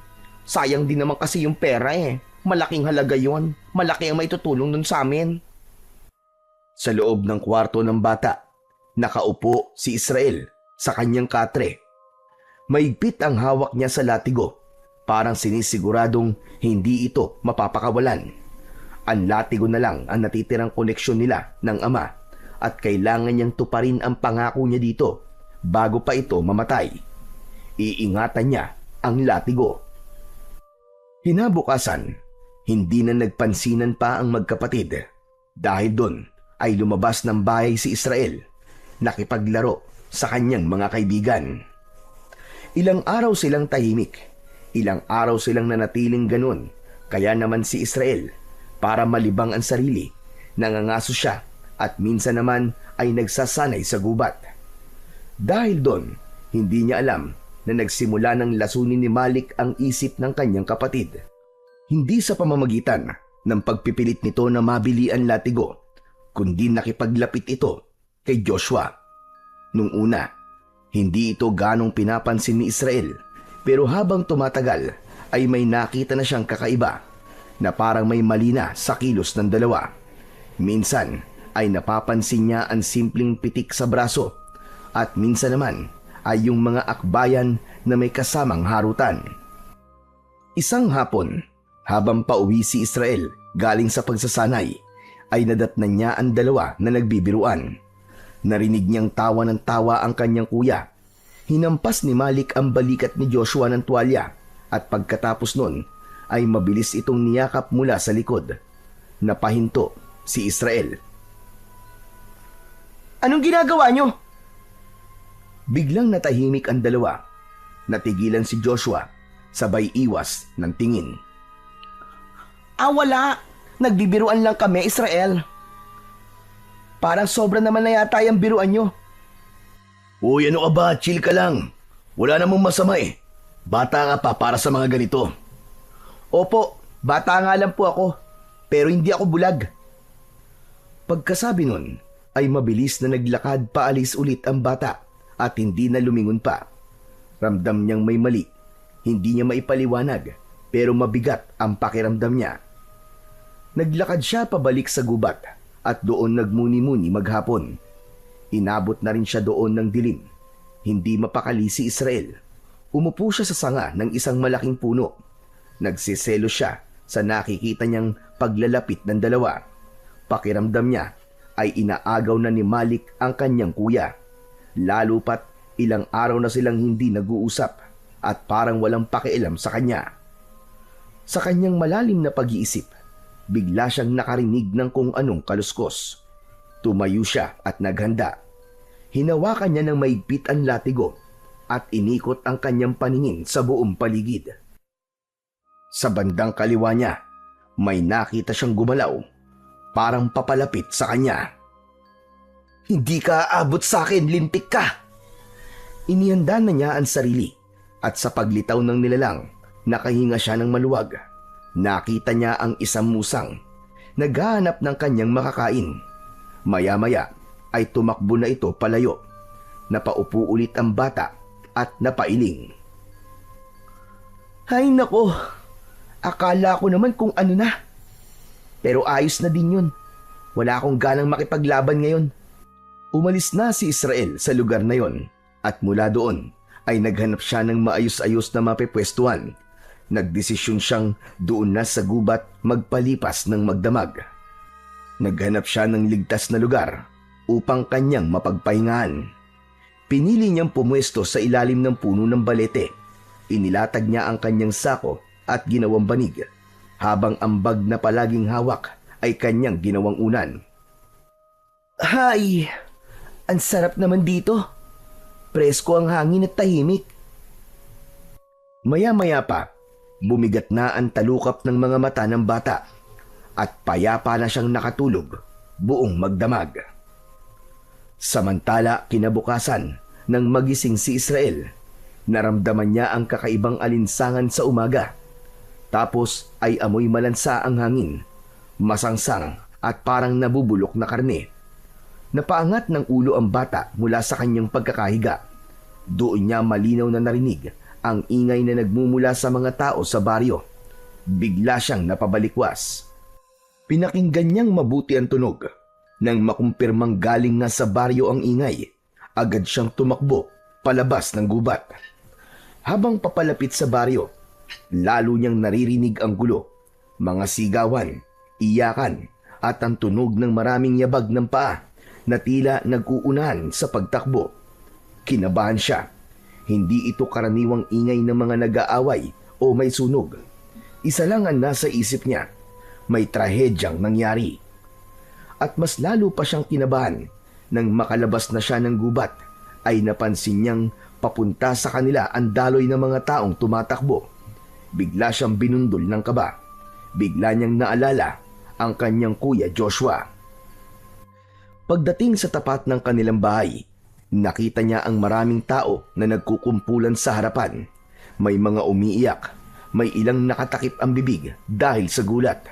Dahan-dahan siyang lumapit at pinilit na sumiksik sa gitna ng mga tao. Doon niya nakita ang bangkay ng isang lalaking halos hindi na makilala. Wasak ang mukha nito at wakwak ang tiyan. Wala nang lamang loob. Diyos ko po! Sino yan? Mukhang dayo. Hindi ko rin siya kilala. Kuya! Agad niyang niyakap ang kuya niya nang makitang buhay ito. Inakala niya nung una na si Joshua na ang napahamak. Nakahinga siya ng maluwag. Maya-maya pa ay may narinig silang nagsalita at sinasabing aswang ang may gawa ng pagpatay. Sinang-ayunan ito ng iba pang matatanda na nakapaligid kay Israel. Napatango si Israel. Tama nga ang mga naririnig niya. Aswang ang may gawa nun. Isa sa mga nilalang na matagal na nilang sinusugpo ng kanyang ama. Nakaramdam ng konting saya si Israel nang sa wakas ay narinig na niyang may naniniwala na sa mga aswang. Ayos ka lang ba, Israel? Ayos lang po ako, kuya. Sigurado ka? Parang namumutla ka eh. Gusto mo ba? Tara na muna sa bahay. May tubig doon sa kapagkain.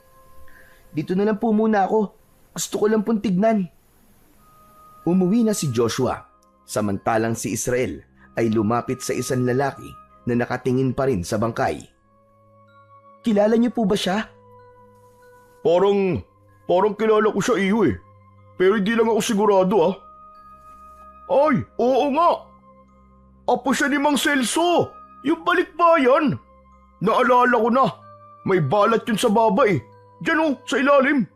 Nakita ko yan kahapon habang kumakain sa tindahan ni Junjun eh. Diyos ko, siya nga. Kawawa naman. Kaya nga po, kawawa talaga. Ang balita ko eh, matagal na naninirahan yan sa abroad. Tapos umuwi lang dito sa Pilipinas para magbakasyon. Nako, wala pa halos 24 oras. Ginawa ng hapunan ng aswang. Nanatiling nakatayo si Israel sa tabi ng bangkay. Habang unti-unting nagsisidatingan pa ang mga tao. Dumating na rin ang pamilya ni Mang Celso at kinilala ang bangkay ng biktima. Hindi sila makapaniwala sa sinapit ng binata. Habang pinagmamasdan ni Israel ang dugo ang katawan, ay muling nanumbalik sa isipan ng bata ang mga gabing nangaso sila ng kanyang ama. Naalala din niya ang lahat ng mga sinasabi at bilin nito sa kanya.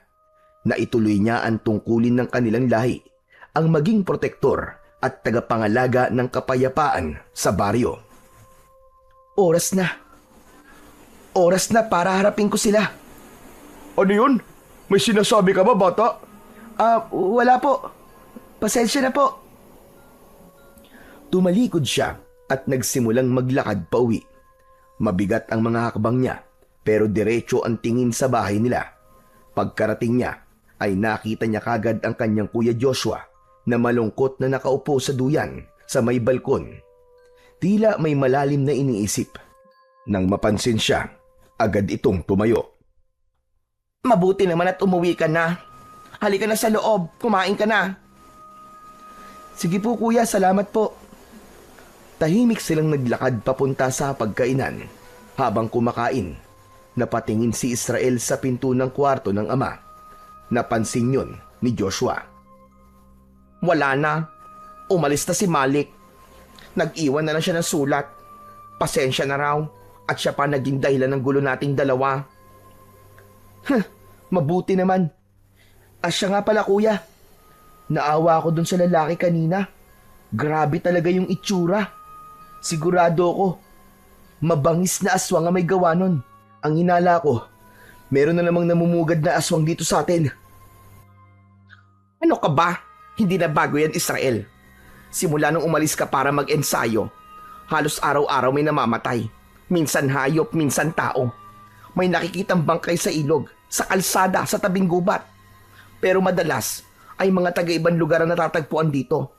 Parang ginawa ng tapunan ng mga bangkay ang baryo natin. Biglang napatingin si Israel sa sahig. Tila pinoproseso ang kanyang narinig. Si Malik, gaano po siya katagal dito sa baryo? Si Malik? Halos mag-iisang buwan na rin. Bakit mo naman natanong? Kasi po, hindi naman talaga natin siya kilala, di ba? O kung saan siya galing. Iniisip ko kasi na baka siya yung... Hoy, ano ka? Huwag kang ganyan ha. Mabait yung tao. Saka kung sinasabi mo na aswang siya, hindi no? Imposible yun. Kasi kung talagang aswang yung tao, di sana patay na ako. Pero kuya, tigilan mo na nga yan. Huwag kang basta-basta nanguhusga ng tao ha. Mali yan, Israel. Hindi po ako nanguhusga, kuya. Pinakikinggan ko lang po ang kutob ko. At kapag gumana ang kutob ko, madalas tama ako. Saka kuya, palaging bilin sa atin ni tatay na huwag magtitiwala sa kahit na sino. Alam ko yon, pero hindi naman pwedeng ganyan ano. Hindi lahat ng tao ay dapat magbintangan kaagad. Paano kung hindi nga siya inosente? Paano kung habang ipinagtatanggol mo siya, may ibang tao mapapahamak? Paano kung tama ako? Kaya mong patunayan yan. Natahimik si Israel sa sinabi ng kanyang kuya. Wala siyang maisagot sa tanong nito. Hindi, di ba? Alam mo, Israel, hindi ko naman sinasabing mali ka, no? Pero hindi ibig sabihin nun, tama ka na kagad. Kailangan natin ng ebidensya. Hindi sapat ang kutob lang. Sige po, pero nasa na po ba siya ngayon?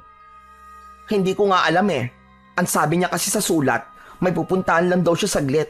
Tapos, saka siya magpapaalam sa akin. Magpapaalam siya sa'yo? Bakit kuya? Hindi mo pa maiintindihan, Israel. Huwag ka na magtanong. Hahanapin ko siya, kuya. Ano? Bakit mo naman gagawin yon? Sabi mo wala tayong ebidensya, di ba? Di kukuha ko.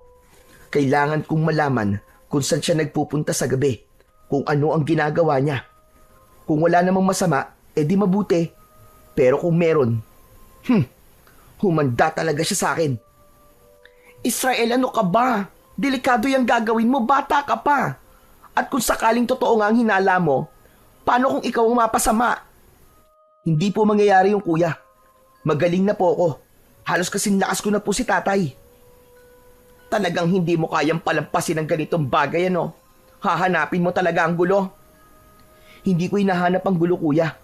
Sagot ang hahanapin ko. Kasi kung totoong may halimaw na naman dito at wala akong ginawa, ibig sabihin, walang kwenta ang lahat ng itinuro sa akin ni Mang Cardo at ni tatay. At talagang ipinagmamalaki mo yung natutunan mo, no? Pwede bang tigilan mo na yan? Po, hindi pwede, kuya. Hindi ako pwedeng tumigil. Para kay tatay to. Kailangan kong tuparin ko ano mga napag-usapan namin at yung pinangako ko sa kanya.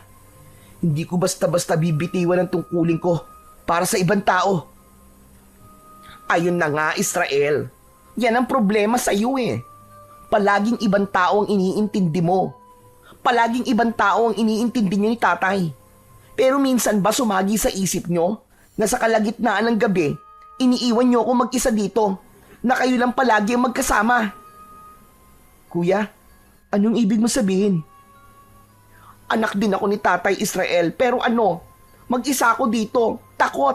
Bawat kaluskos na naririnig ko, wala akong magawa, kundi ang magtalukbong ng kumot. Tapos ano? Kuya, sorry, hindi ko alam. Alam mo, sa totoo lang, ayoko talaga ng ideya na mag-iensayo ka pa kasama yung Mang Cardo na yun eh. Kasi akala ko nung namatay si tatay, titigil ka na. Pero ano? Gusto mo pa rin ituloy? Ano? Walang magbabago? May iwan na naman ako? Tapos matatakot na mag-isa tulad nun? Kuya, hindi ko naman ginusto yun nun eh. Pero hindi ko pwedeng talikuran ng responsibilidad ko ngayon. O sige, gusto mong ituloy yan. Ayos lang. Gawin mo kung anong gusto mo. Hindi na ako makikialam. Kuya, wag naman ganyan. Bahala ka, Israel. Bahala ka na sa buhay mo. Muling nagkaroon ng katahimikan sa pagitan ng magkapatid. Maya-maya, ay tumayo si Joshua at walang lingon likod na umalis. Hinayaan na lamang ni Israel ang kanyang kuya. Alam niyang hindi rin naman siya matitiis ni Joshua. Pagkatapos niyang kumain, ay iniligpit na niya ang kanilang pinagkainan at pagkatapos ay kinuha niya ang bag at umupo sa sala. Inilabas niya ang latigo ng ahas at muli itong pinunasan. Gumagaan ang kanyang pakiramdam kapag ginagawa niya yon, ngunit may pamilyar na boses ang sumira ng kanyang katahimikan. Magandang araw, Israel. Malik, di ba umalis ka na? Anong ginagawa mo dito? Hindi sinagot ni Malik ang tanong niya. Tahimik lang itong lumapit sa kanya at tumabi. Ibenta mo na sa akin yan. Bibilin ko ng triple sa nauna kong presyo. Ang kulit mo rin no? Hindi ko talaga ipagbibili sa ito, kaya tumigil ka na. Sige na, sayang yung pera oh. Malaking tulong yun sa inyo. Yung latigo na yan, gusto ko talaga yan maipasama sa mga koleksyon ko eh. Ba't ba ang kulit mo? Hindi nga sabi. Saka hindi ako naniniwala na para lang to sa mga koleksyon mo. Dahil kung ordinaryong tao ka lang, dapat tumigil ka na nung una pa lang na tumanggi ako. Alam mo ba kung sino lang ang pwede magka-interes ng ganito sa latigo? Mga nilalang ng dilim. Mga aswang. Bakit? Aswang ka ba? Siguro gusto mo maghari dito no? Kaya pilit mo itong kinukuha sa akin kasi gusto mo na walang maging hadlang sa'yo. Aswang? Ako? Nagpapatawa ka ba? Isa lang akong simpleng kolektor, Israel. Hindi ako aswang. Ngunit hindi na naniwala si Israel. Gamit ang latigo, hinampas niya ang lupa sa harap ni Malik. Matinis ang tunog ng latigong tumama sa lupa. Ngunit si Malik ay hindi man lang gumalaw. Walang sugat, hindi nasaktan. Israel, anong ginagawa mo? Muling iwinasiwas ni Israel ang latigo. Mas malakas, pero muli, walang epekto. Imposible! Hindi ka tinatablan? Ha? Tinatablan? Ng ano? Tumahimik si Israel. Tumigil na rin siya sa kanyang ginagawa at muling umupo. Bigla siyang nagduda sa mga naging panghusga niya sa katauhan ni Malik. Bigo siyang saktan si Malik gamit ang kanyang latigo ng ahas. Pero hindi pa rin siya kampante. Hindi pa rin siya mapaniwala ni Malik na isa nga itong ordinaryong tao lang. Umalis ka na. Wala dito si Kuya Joshua. Tumitig lang si Malik sa kanya. Saglit itong hindi gumalaw. Tapos biglang ngumiti. Ngunit hindi ngiti ng isang kaibigan, kundi isang ngiting may ibig sabihin. Tinalikuran na siya ng lalaki at naglakad palayo na parang walang nangyari. Naiwan si Israel na hawak pa rin ng maigpit ang latigo. Sumapit ang gabi. Tahimik na ang buong bahay. Tulog na si Israel. Dahan-dahang bumukas ang pintuan ng kanyang silid. Maingat na pumasok si Joshua. Saglit siyang tumigil sa tabi ng kapatid at tinignan ito. Nang masigurong mahimbing na ang tulog nito, tahimik niyang kinuha ang bag ni Israel. Binuksan niya yon at kinuha ang latigong ahas. Pinunasan pa niya ng dulo ng kanyang kamiseta ang hawakan bago marahang isinara muli ang bag. Lumabas siya ng silid. Tumuloy siya sa sala sa may altar. Dahan-dahan niyang binuksan ang lumang baul ng kanilang ama. Isa-isa niyang nilabas ang mga agimat ng kanilang tatay Manny. Maging ang ibang mga antigong bagay ay hindi niya pinatawad.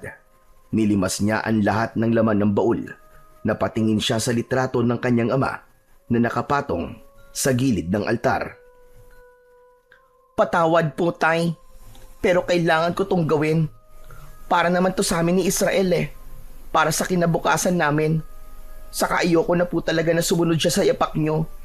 Ayoko nang malunod siya sa mundo ng anting-anting, sa pakikipaglaban at sa kung ano-ano pang panganib. Itong naiisip kong paraan para tumigil na siya. Isinilid niya sa isang bag ang lahat ng nakuha niyang agimat, pati na ang latigo ng ahas. Saka siya lumabas ng bahay kung saan naghihintay sa kanya si Malik. Nilapitan siya ni Joshua at iniabot ang bag. Tinanggap ito ng lalaki. Binuksan at sinilip ang laman. Tumango siya at napangiti. Tila nakontento sa kanyang nakita. Salamat ah. O eto, kunin mo na tong bayad ko. Binuksan ni Malik ang dala niyang bag at ipinasilip kay Joshua ang bungkus ng pera. 300,000 piso yan para sa lahat ng ito. Salamat, Malik ah. Akin na. Nang iaabot na ni Malik ang bag, biglang nakita ni Joshua na parang nag-iba ang mga mata ng lalaki. Ilang saglit lang ay tumambad sa kanyang harapan ang tunay na anyo ng kaharap. Isa itong malaasong nilalang na may katawan ng tao. Matigas at matipuno. Balot ito ng maitim at makapal na balahibo. Meron din itong matutulis at mahahabang mga kuko. Ang ulo nito, meron siyang mahabang nguso na punong-puno ng matatalim na pangil at tila may kakayahang bumuka ng malaki. May maliit itong sungay sa noo at ang kanyang mga mata nanlilisik at pulang-pula. Umaalingasaw din ang amoy ng tila nabubulok na karne sa hangin.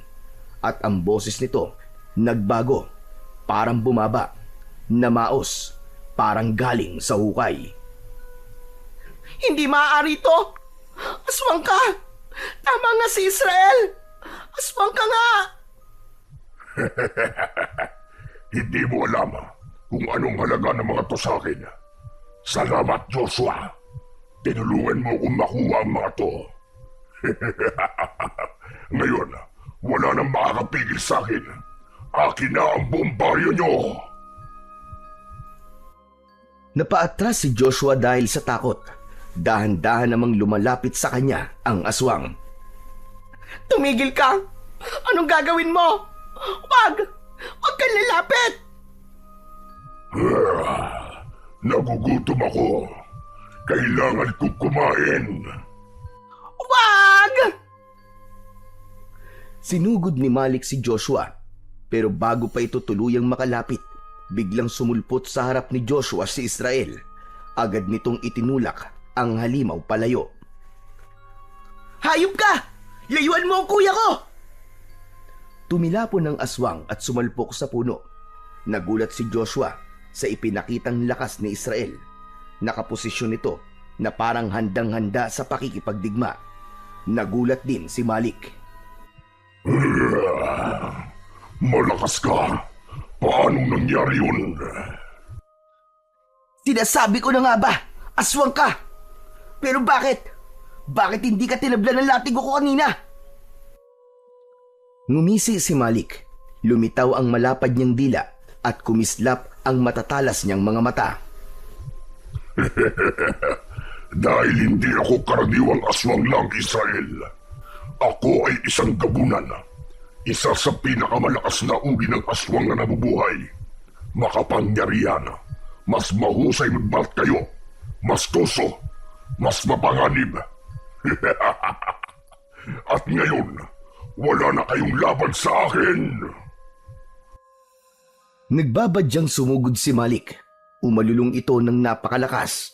Ngunit sa isang mabilis na galaw, hinugot ni Israel ang latigo ng ahas mula sa kanyang bewang. Natigilan ang aswang. Anong? Bakit nasa iyo pa rin ang latigo? Bakit? Akala mo ba ikaw lang ang marunong maglaro? Tama si Mang Cardo. Kakailanganin ko nga talaga ang ibinigay niya sa akin na peging latigo. Ano ka mo? Peking latigo? Oo, tama ka nung narinig. Peke ang nasa'yo, kaya humanda ka. Hindi kita uurungan. Ano akala mo? Porkit nasa iyo ang latigo ay mananalo ka na? Hindi mo ko kaya, bata. Hindi mo ko kaya. Agad na nagpalitan ng atake ang magkalaban. Si Malik, mabilis na tumalon at nakalapit kay Israel. Agad niyang sinubukang kalmutin ng bata sa kanyang katawan, pero mabilis itong nakaiwas. Umikot ang katawan nito at agad na nakapwesto sa likuran ng aswang. Inihampas niya ang latigo sa mismong likod ni Malik. Ang latigo ay tila umaapoy. Bumubuga ng liwanag sa bawat tampas. Nasugatan ang aswang. Walang silbihan! Hindi mo ko kaya! Talaga ba? Sugatan ka na, gabunan. Konti na lang, mapapatay na kita. Handa ka na ba? Mayabang kang bata ka! Paslit ka lamang! Kayang-kaya kitang tirisin kutong lupa! Muling sumugod si Malik, pero naiwasan ito ni Israel. Gigil na ang aswang. Hindi na naghintay ng matagal si Israel. Habang iniiwasan ang mga matutulis na kuko ng aswang, inusal nito ang orasyong itinuro sa kanya ni Mang Cardo. Nawala ang apoy sa kanyang latigo, pero sa huling hampas niya, pumulupot ito sa leeg ni Malik para itong nabuhay sa kanilang paningin. Kumilos na parang tunay na ahas. Hindi!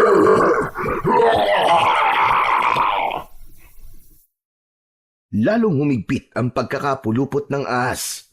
Tapos ay sumisingasing ito at inilalabas ang mahahaba nitong mga pangil. Dumura ng puting kamandag ang kobra. Ilang sandali pa ay kinagat ng ahas ang mga mata ni Malik. Kitang-kita ni Israel at Joshua ang paggapang ng kamandag sa anyo ng puting liwanag mula sa muka ng aswang.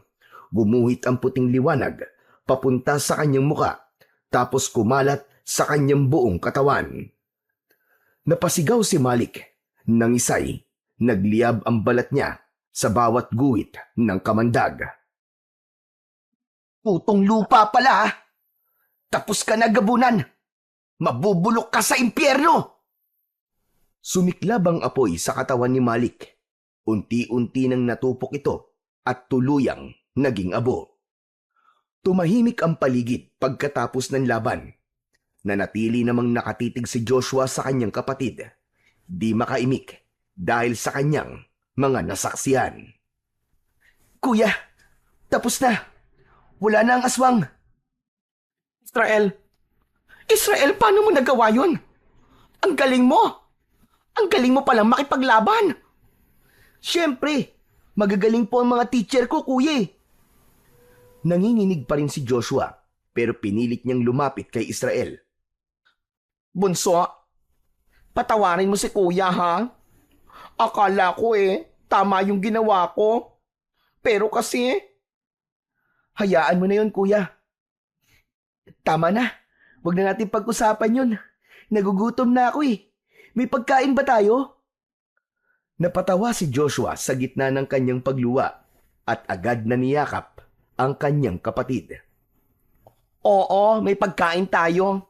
Halika na, pumasok na tayo sa loob. Pero bago yan, kunin na muna natin ang mga gamit ni tatay.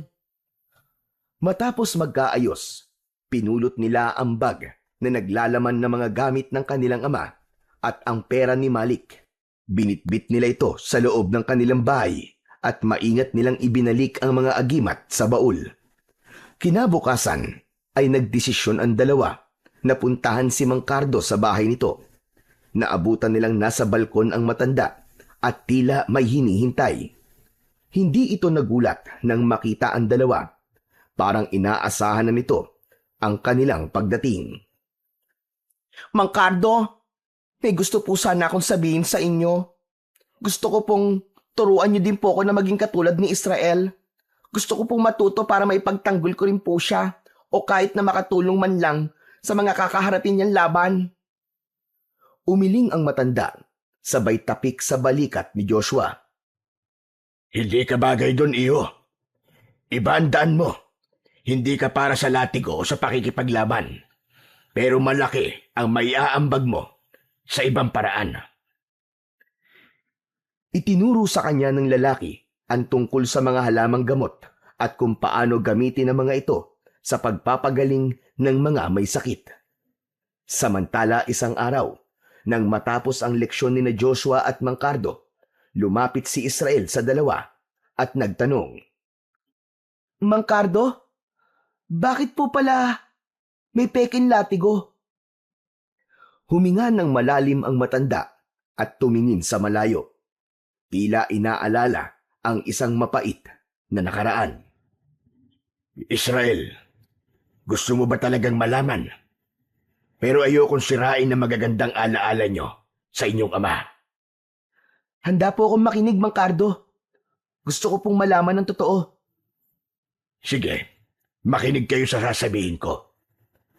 Ang tunay na latigong ahas ay sakin. Ipinamana sa akin ng tatay ko. Pamana mula sa aming mga ninunong antingero. Ano po? Sa inyo po talaga ang latigo, Mang Cardo? Tama ka. Alam nyo, ang tatay nyo nun, kaibigan ko talagang matalik. Mahusay siyang antingero, pero hindi sapat ang lakas niya para makipaglaban. Tinuruan ko siya. Pinalakas tulad mo, pero pinag-interesan niya ang latigo. Kinuha niya ito ng lihim at pinalitan ng peke. Hindi ko nalaman yon. Hanggang sa napalaban kaming dalawa, may nakasagupa kaming isang malakas na aswang. At doon ko nalaman na wala na sa akin na makapangyarihang latigo ng ahas. Muntik na akong mamatay nun kasi walang bisa ang latigong nasa akin. Tahimik lang na nakinig ang magkapatid. Maigpit ang hawak ni Israel sa hawakan ng latigo. Sa laban na yon, doon nabulag ang isang mata ko. Doon ko nakuha ang pilat na to sa kalmot ng aswang. Pero bago ako tuluyang mapaslang, tinulungan pa rin ako ni Manny. Ginamit niya ang tunay na latigo. Napatay niya ang aswang. Mang Cardo, ako na po ang humihingi ng tawad para sa ama ko. Ito na po yung latigo. Ibinabalik ko na po sa inyo. Hindi na, Israel. Hindi ko nakukunin yan sa'yo. Po? Alam mo ba, mula nang kunin sa akin yan ng tatay nyo, hindi ko na yan binawi. Alam mo kung bakit? Bakit po? Kasi nagamit niya ng mahusay ang latigo. Ibig sabihin nun, may mabuti pa rin siyang puso at kinilala siya ng latigo bilang bagong tagapangalaga.